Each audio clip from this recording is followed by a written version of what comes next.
સરસ. હવે લાસ્ટ લેક્ચરની અંદર જે આપણે જોયું હતું એ કે ભાઈ આયોજન પંચને સાકાર કરવા માટે થઈ અને ભારત દેશના આર્થિક વિકાસ માટે થઈ અને જે પંચવર્ષીય યોજનાઓ અમલમાં આવી. પ્રથમ પંચવર્ષીય યોજનાનો સમયગાળો કે જે પેલા તો પંચવર્ષીય યોજનાનો મિનિંગ આપણને ખબર હોવો જોઈએ સ્પષ્ટ કે ભાઈ પંચવર્ષીય યોજના એટલે શું, તો કે જે દર 5 વર્ષે લાગુ પડે કે જે દેશના વિકાસને અનુસંધાને હોય. દરેક મહત્વના મુદ્દાઓ આપણે જોયું કે ભાઈ દરેક કોમન મુદ્દા હતા કે આત્મનિર્ભર બનવું, ખેતી ક્ષેત્રે, શિક્ષણ ક્ષેત્રે વિકાસ સાધવો, પછી ઉત્પાદનમાં વધારો કરવો, યંત્ર સામગ્રી ટેકનોલોજી વગેરેની બાબતમાં આપણે અગ્રીમ હરોળમાં રહેવું. આવા કોમન ટોપિક આપણે થોડાક યાદ રાખવાના રહીએ. ત્યાર પછી આપણે ઔદ્યોગિક વિકાસ ક્ષેત્રનો જોયું અને હવે જે આપણા માટે ધોરણ 12 ઇતિહાસની અંદર મહત્વપૂર્ણ મુદ્દો કહી શકાય એ છે હરિયાળી ક્રાંતિ, કે જે આપણને ગયા વખતેની પેપર સ્ટાઇલ અનુસાર 3 માર્કની અંદર પૂછાવાની સંભાવના રહે છે. આ વખતે જોઈએ કઈ રીતની રહે, પણ આપણે એને અનુલક્ષીને જ આ પોઈન્ટ વેરી આઈએમપી છે તો એના વિશેની ચર્ચા આપણે આ લેક્ચરની અંદર કરીએ.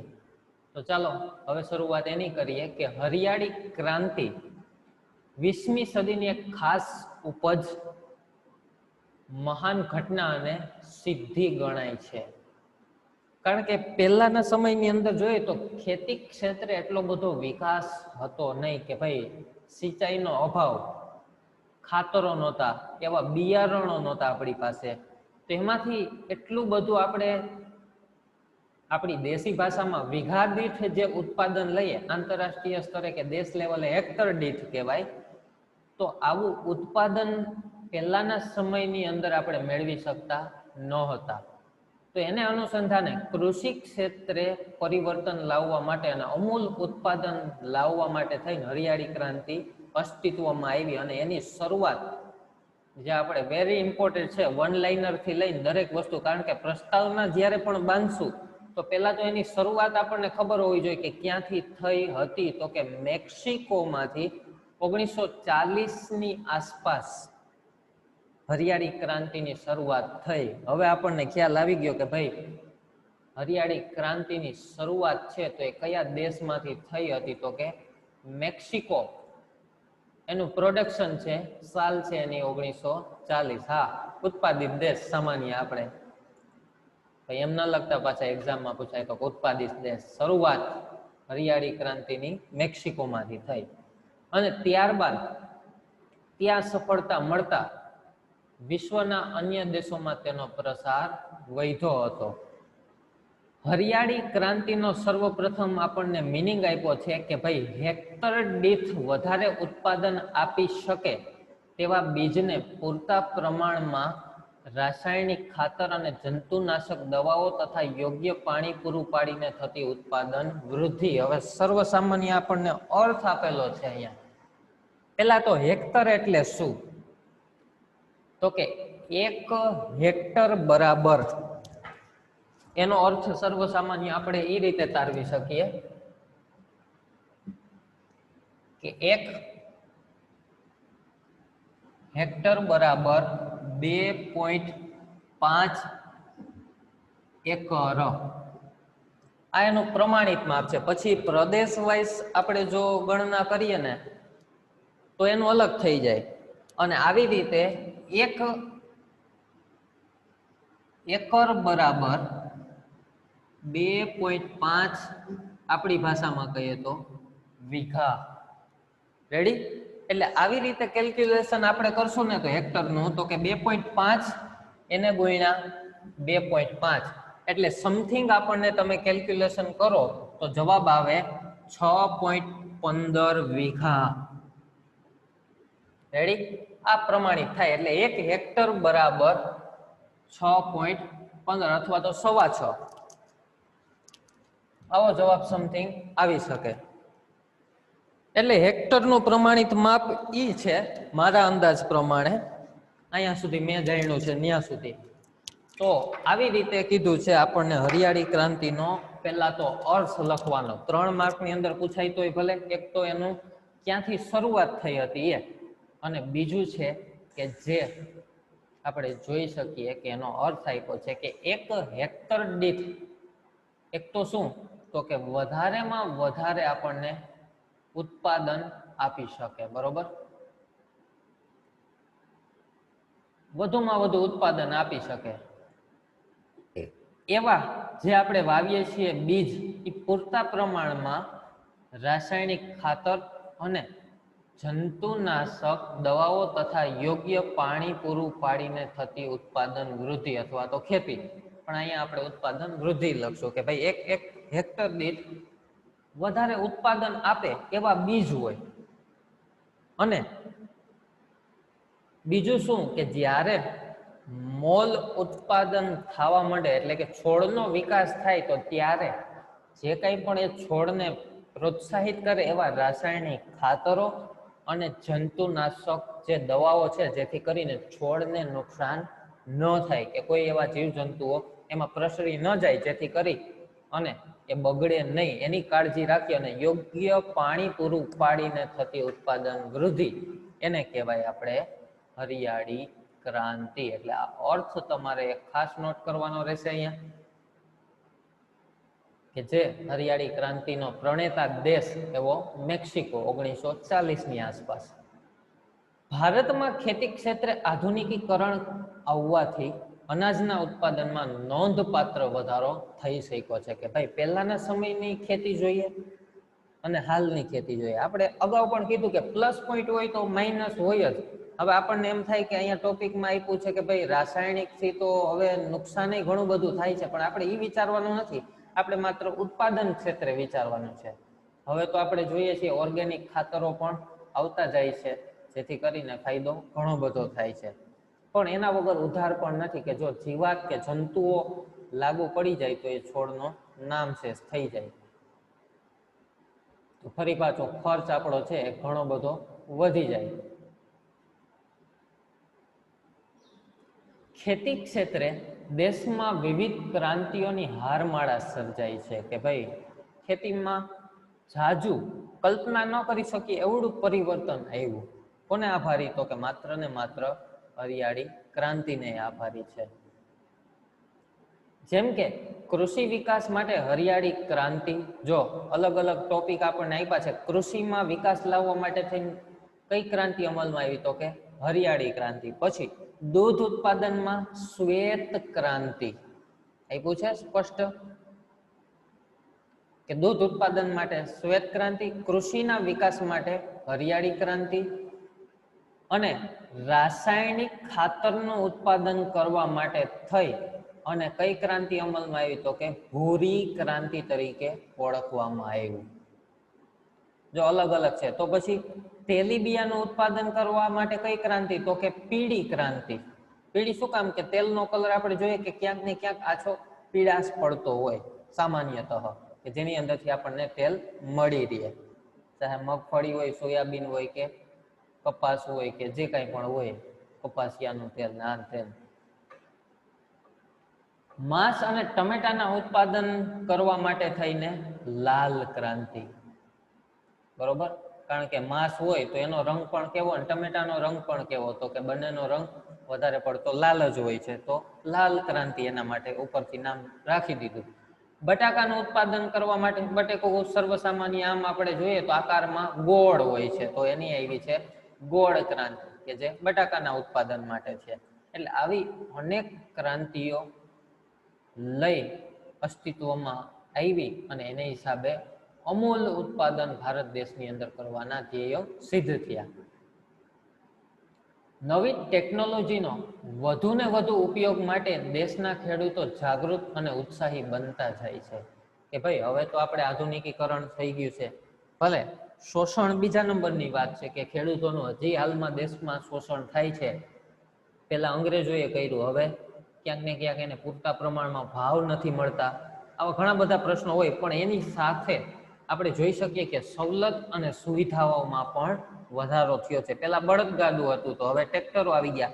પેલા સિંચાઈની પૂરી સગવડ નહોતી, અત્યારે પૂરેપૂરી સિંચાઈની સગવડ છે. પેલા એટલું વીજળીનું પ્રમાણ નહોતું તો અત્યારે કોસથી પાણી પાતા એમ કહેવાય છે પહેલાના સમયમાં. અત્યારે આપણે ઇલેક્ટ્રિસિટી, ચાહે રાત પાડી હોય દિવસ પાડી હોય, તો જેમ જેમ ટેકનોલોજી વિકસતી ગઈ, સાધન સામગ્રી આવતી ગઈ, એમ એમ ખેડૂતોને પણ વહેલું સહેલું થતું ગયું.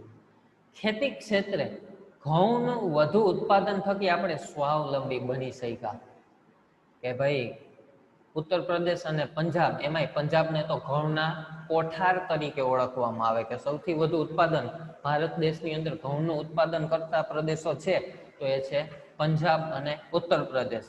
અને ગુજરાતની જો વાત કરીએ તો આપણે ભાલ પ્રદેશ કે જ્યાંના ભાલિયા ઘઉં પ્રખ્યાત છે. જનરલ નોલેજ નો પ્રશ્ન એક સરસ મજાનો કે ચાના ઉત્પાદનમાં ભારત વિશ્વમાં પ્રથમ છે. ટી, ચાહે વાઘ બકરી હોય કે રાજા રાણી હોય, જે હોય એ, પણ ચાનું ઉત્પાદનમાં ભારત વિશ્વની અંદર પ્રથમ સ્થાન ધરાવે છે. અને બેસ્ટ ક્વોલિટીની ચા તો હજી એમ કહીએ કે આપણને તો પ્રાપ્ત જ નથી થતી, એ વિદેશમાં નિકાસ કરવામાં આવે છે. ચા અને કોફી બે.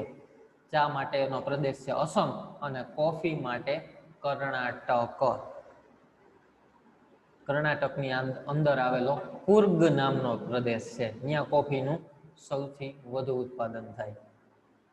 1998 થી ભારત વિશ્વનો સૌથી મોટો દૂધ ઉત્પાદક દેશ બની ગયો. અમૂલ, અમૂલ દૂધ પીતા હે ઇન્ડિયા. આપણે એક નવો લોગો બનાવીએ, અમૂલ દૂધ બેચતા હે ઇન્ડિયા. તો એ અમૂલ આંતરરાષ્ટ્રીય કંપની બની ગઈ દૂધ ઉત્પાદનની અંદર. વિદેશમાં પણ એની બ્રાન્ડો સારી એવી છે. ગ્રામ્ય વિસ્તારોમાં પણ ભૌતિક સુવિધાઓનું પ્રમાણ આર્થિક સદ્ધરતાને લીધે વધતું જાય છે કે ભાઈ હવે ટેકનોલોજીનો જેમ જેમ વિકાસ થયો, ભૌતિક સુખ સગવડો, વાહન, મોબાઈલ ફોન, ટેલિફોન, અવર જવર, ઇન્ટરનેટનો ઉપયોગ, આ વગેરે જે ભૌતિક સુખ સુવિધાઓ વધી અને એને લીધે આર્થિક રીતે સદ્ધર થતા ગયા. આપણે એમ કહીએ છીએ કે ભાઈ દેશમાં મોંઘવારી વધી ગઈ, પણ સામે એની આવક પણ વધી ગઈ છે. પહેલાના સમયની અંદર આવક ઓછી હતી તો ખર્ચ પણ ઓછા હતા અને જીવન પણ સાદું હતું. અત્યારનું આપણે વિચારીએ તો ટેકનોલોજીનો ભરપૂર ઉપયોગ કરીએ છીએ, આવક પણ સારી એવી થઈ ગઈ છે અને અવનવા સ્કોપ કે આપણને ભૌતિક સુખ સગવડો પણ બધી જ મળી રહે છે. જો સમાજના અમુક લોકો પોતાના જીવનની પાયાની જરૂરિયાતો પણ પૂરી કરી શકતા ન હોય અને જીવન જીવતા હોય તો તેને ગરીબ કહેવામાં આવે છે. સરસ મજાની ગરીબની અહીંયા અર્થ આપ્યો છે, વ્યાખ્યા તો ન કહી શકીએ કે ભાઈ જે લોકો છે એ પોતાના જીવનની પાયાની જરૂરિયાતોમાં શું શું આવે તો કે રોટી, કપડા, મકાન, આરોગ્ય, શિક્ષણ, આટલી વસ્તુઓ પણ જેને મળતી ન હોય અથવા તો પોતે પૂરી નથી કરી શકતા, તો એવા લોકોને આપણે શું ગણવામાં આવે છે? ગરીબ કહેવામાં આવે છે. સ્વતંત્રતા પહેલા ભારતમાં દાદાભાઈ નવરોજીએ જીવન નિર્વાહની પડતરના આધાર પર સર્વપ્રથમ ગરીબી રેખાનો ખ્યાલ છે એ રજૂ કર્યો હતો કે ભાઈ ગરીબી રેખા, BPL જેને આપણે કહીએ, બિલો પોવર્ટી લાઈન, એનો ખ્યાલ છે કોણે આપ્યો તો સર્વપ્રથમ? તો કે દાદાભાઈ નવરોજી, કે જે સ્વતંત્રતામાં અગ્રગણી હતા એવા સ્વાતંત્ર્ય સેનાની, કે જેમણે આ ગરીબી રેખાનો ખ્યાલ ભારત સમક્ષ મૂક્યો કે ભાઈ કેવી રીતે અને કેવી જીવન નિર્વાહ એટલે જીવન ગુજારવાની જે પાયાની જરૂરિયાતો આપણી પાસે છે, જે મળવી જોઈએ એ પણ લોકોને મળતી નથી, તો એના માટે કેવા પગલાં લેવા કે જેથી કરી અને આ BPL માંથી APL માં, ઓવર પોવર્ટી લાઈન, ગરીબી રેખાથી ઉપર આવી શકે. એ ખ્યાલ દાદાભાઈ નવરોજીએ ભારત દેશ સમક્ષ મૂકેલો હતો.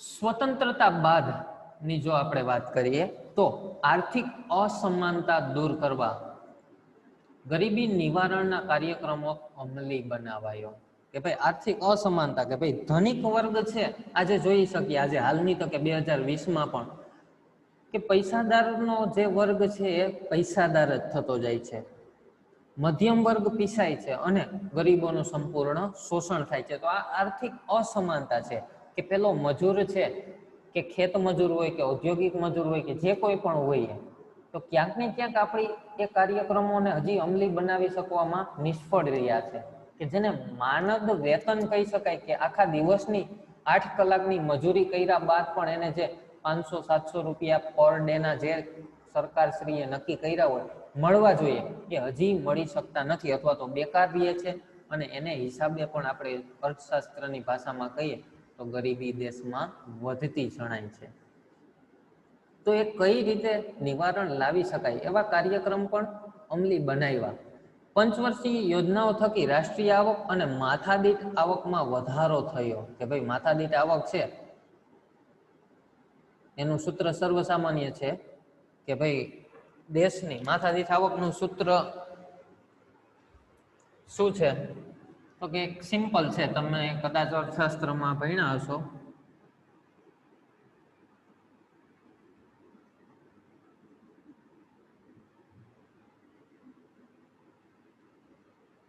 દેશની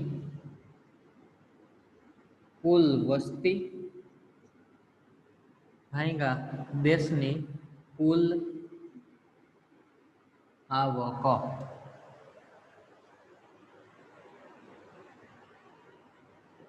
આવી રીતે આપણને માથાદીઠ આવકનું સૂત્ર મળે. કદાચ આમાં સમથિંગ થોડો ઘણો ફેરફાર આવે, વસ્તી કદાચ નીચે આવતી હોય ને આવક ઉપર આવતી હોય એવું બને, પણ બેયનો આંકડો તો આપણને એક જ મળવાનો છે મારા ખ્યાલ મુજબ એવું આવે. તો એ વ્યક્તિની માથાદીઠ આવક નક્કી કરે છે કે આ પરિવાર છે તો આની આવક કેટલી હશે. એક સરેરાશ, બધાની એમાંય સરખી ન હોય પણ અંદાજ એવો કાઢવામાં આવે. એટલે રાષ્ટ્રીય આવક અને માથાદીઠ આવકમાં વધારો થયો, પરંતુ ગરીબોની સંખ્યામાં ઘટાડો થઈ શક્યો નહીં. અર્થાત અહીંયા કીધું છે એમ કે ધનિકો વધુ ને વધુ ધનવાન બનતા ગયા અને ગરીબો ગરીબ જ રહી ગયા.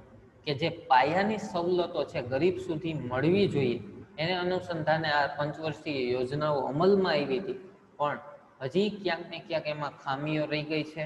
કોની ખામી છે એના ઉપર આપણે ડીપમાં ચર્ચા નથી કરવાની, પરંતુ અહીંયા જે ખામીઓ રહેલી છે એ હજી નિમ્ન સ્તરના લોકો સુધી પહોંચી શકતી નથી, અને એને અનુસંધાને હજી ક્યાંક ને ક્યાંક ગરીબો છે એ ગરીબ ને ગરીબ રહે છે.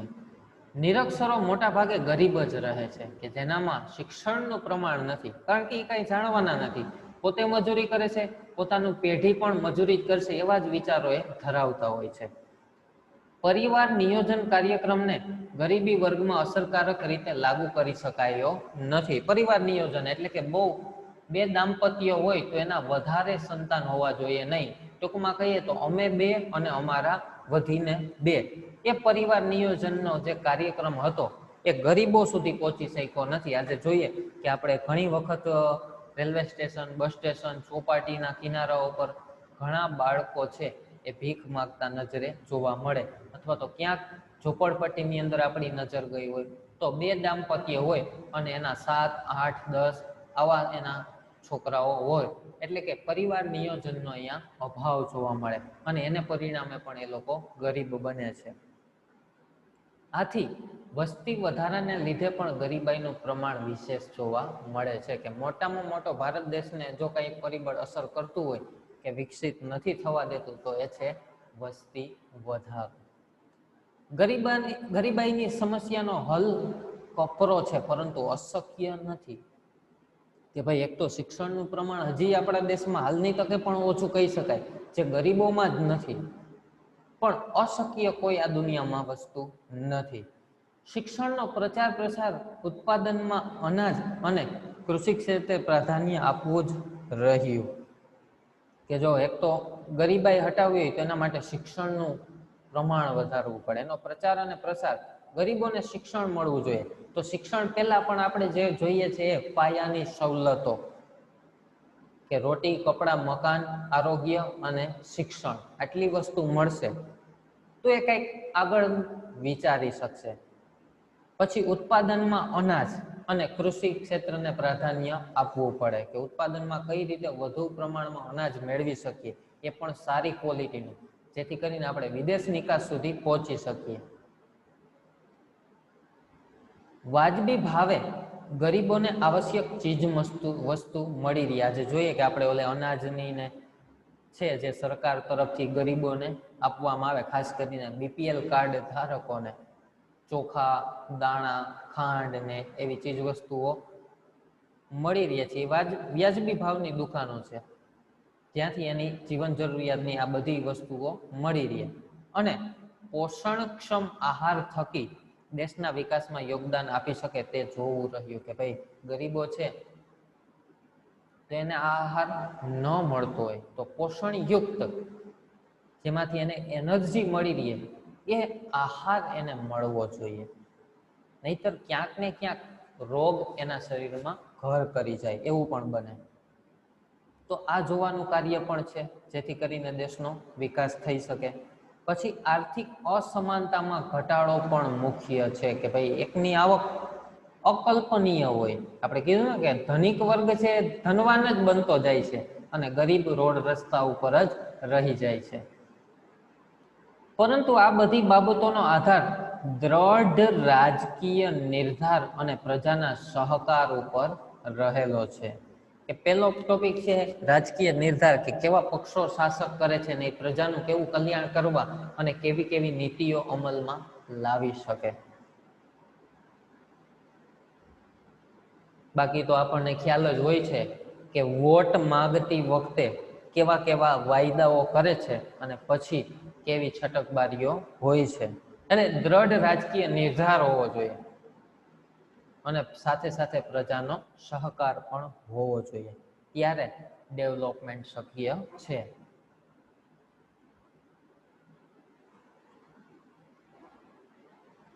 હવે આ હતી આપણી હરિયાળી ક્રાંતિ. હવે ત્યારબાદનો ટોપિક આપણે જોવાનો છે કે સ્વતંત્ર ભારતમાં પ્રાથમિક શિક્ષણનો વિકાસ, કે પ્રાથમિક શિક્ષણ પેલા મળવું જોઈએ 1 થી 8 લઈને.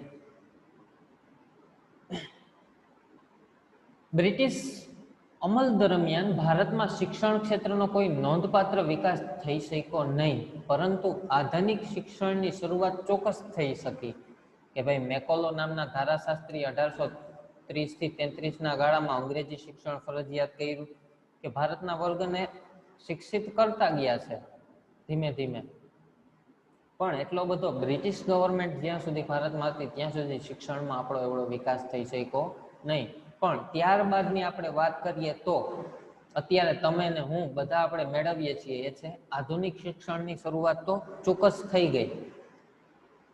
લોર્ડ વિલિયમ બેન્ટિકના શાસન સમયથી ભારતમાં આધુનિક શિક્ષણની શરૂઆત થવાનું ગણાવી શકાય. Very important topic one liner માટે, કે ભારતમાં આધુનિક શિક્ષણની શરૂઆત કોના સમયમાં થઈ હતી, આવો પ્રશ્ન આપણને પૂછાય તો જવાબ છે લોર્ડ વિલિયમ બેન્ટિકના સમયમાં આધુનિક શિક્ષણની શરૂઆત ભારતમાં થઈ ચૂકી. સ્વતંત્રતા સમયે પ્રાથમિક શાળાઓમાં ધોરણ 1 થી 5 અને 6 થી 11ની વય જૂથની કુલ બાળકો પૈકી 35% જેટલા જ બાળકોને શાળાઓએ લાવી શક્યા હતા. કે 1947માં જ્યારે ભારત દેશ આઝાદ થયો ત્યારે જનરલી આપણે કહી શકીએ કે એક વર્ષના બાળકથી લઈને 11 વર્ષના વય જૂથના જેટલા બાળકો છે ભારત દેશની અંદર, 100 બાળકો હોય માનો કે, તો એમાંથી કેટલા 35 જ બાળકોને શાળાએ આપણે પહોંચાડી શક્યા હતા, કારણ કે એ સમયે શિક્ષણનું પ્રમાણ હજી આપણામાં ઓછું હતું. વળી 6 થી 11ની વયના બાળકો માટે પ્રાથમિક કેળવણી ફરજિયાત બનાવવામાં આવી અને દરેક પંચવર્ષીય યોજનામાં પ્રાથમિક શિક્ષણને વધુને વધુ મહત્વ આપવામાં આવ્યું, કે 6 થી 11ની વયના. હવે અત્યારનો ગાળો કયો છે તો કે 6 થી 14 વર્ષના બાળકને મફત અને ફરજિયાત શિક્ષણ. અહીંયા 11 આપ્યું છે, હાલમાં 14 છે. અત્યારે આઝાદીના સમયમાં 6 થી 11ની વય જૂથના બાળકોને પ્રાથમિક શિક્ષણ ફરજિયાત આપવામાં આવ્યું. એ પંચવર્ષીય યોજનામાં એનો ઉલ્લેખ કરવામાં આવ્યો હતો. પંચાયતી રાજ થકી દેશમાં પ્રાથમિક શિક્ષણનો પ્રચાર કે પ્રસાર ઝડપી બની શક્યો. પંચાયતી રાજ જ્યારે ભારતમાં લાગુ પાડવામાં આવ્યું એનો સમયગાળો છે 1 એપ્રિલ 1963. ત્યારથી ભારતમાં પંચાયતી રાજની શરૂઆત થઈ. તો એને અનુસંધાને પણ આ પ્રાથમિક શિક્ષણનો પ્રચાર અને પ્રસાર આપણે સારો એવો કરી શક્યા છીએ.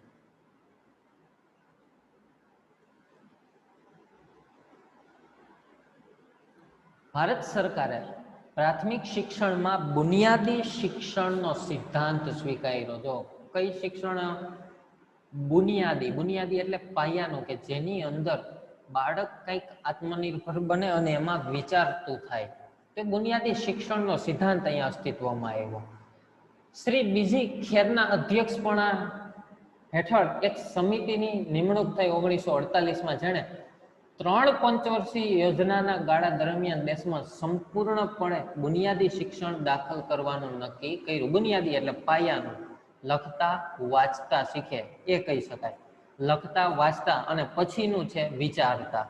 પણ બુનિયાદીમાં શું આવે? 2 વસ્તુ, કે એક લખતા શીખે અને એક વાંચતા શીખે. એ બુનિયાદી પાયાનું. 3 યોજનાઓ દરમિયાન અનેક જુનિયર બુનિયાદી અને સિનિયર બુનિયાદી શાળાઓ શરૂ કરાઈ. કે જુનિયર કઈ? તો કે જ્યાં લખતા અને વાંચતા ન આવડતું એના માટે થઈ અને જુનિયર બુનિયાદી શાળા.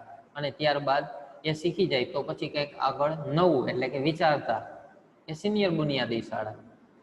3જી યોજનાના અંતે પ્રાથમિક તાલીમ સંસ્થાઓ સંપૂર્ણ બુનિયાદીકરણ થઈ શક્યું છે. તે અભૂતપૂર્વ સિદ્ધિ ગણી શકાય. કે ભાઈ 3જી પંચવર્ષીય યોજના જ્યારે લાગુ પાડી તો આ બુનિયાદી શિક્ષણ, કે જેની અંદર લખતા અને વાંચતા શીખવવાનું હતું, એ કલ્પના ન કરી શકાય એવી સિદ્ધિ ગણી શકાય. કે જે ધ્યેયો ધારેલા હતા, ધાર્યા કરતા પણ સારું એવું વધારે પરિણામ એની અંદર મળ્યું. સામાન્ય પ્રકારની પ્રાથમિક શાળા કરતા બુનિયાદી શાળા વધારે ખર્ચાળ હોય તે હકીકત પણ તેની મંદ પ્રગતિનું એક કારણ છે. કે ભાઈ એક તો ખર્ચ એની અંદર વધારે થઈ જાય, કારણ કે બાળક જ્યાં સુધી એની અંદર શીખે નહીં ત્યાં સુધી એને આગળ જવા દેવામાં આવતું નથી. પાયાનું શિક્ષણ સર્વપ્રથમ આપવામાં આવે, કારણ કે લખતા વાંચતા ન શીખે ત્યાં સુધી એને આગલા સ્ટેપમાં પ્રમોશન મળે નહીં. સ્વતંત્રતા પ્રાપ્તિ બાદ દેશમાં પ્રાથમિક શિક્ષણનું પ્રમાણ વધુ હોવા છતાં તેની કેટલીક સમસ્યાઓ છે, જેવી કે ગ્રામ્ય વિસ્તારની શાળાઓમાં પૂરતી સંખ્યા હાજર ન રહેવી. કે ગામડાઓની અંદર હજી રૂઢિઓ ક્યાંક ને ક્યાંક હાઈલી આવે તો હજી શિક્ષણનું પ્રમાણ એટલું વિકસી શક્યું નહીં. એ સમયની વાત છે. અથવા તો પછી પરિવાર ગરીબ હોય તો અધવચ્ચેથી અભ્યાસ છોડી દેવો અને કામમાં જોડાઈ જવું. હવે માનો કે આપણો જ પરિવાર ગરીબ હોય તો ઘરમાં કાંઈ આવકનો સ્ત્રોત ન હોય તો એને હિસાબે પણ બાળકોએ શિક્ષણ છોડી અને મજૂરી કામ કરવા પડતા. એટલે અધવચ્ચે અભ્યાસ છોડી દેવો. એના માટે કારણ ઘણા બધા જવાબદાર હોય. કેટલીક શાળાઓમાં તો આજે પણ ભૌતિક સુવિધાઓનો અભાવ જોવા મળે છે. કે ભાઈ બોર્ડ ન હોય, ક્લાસરૂમ ના હોય, કે કોઈ સુવિધાઓ ના હોય, એવા પણ કિસ્સાઓ હજી જોવા મળે છે. અથવા તો શિક્ષક પણ ના હોય, એવી શાળાઓ ક્યાંક ને ક્યાંક જોવા મળે.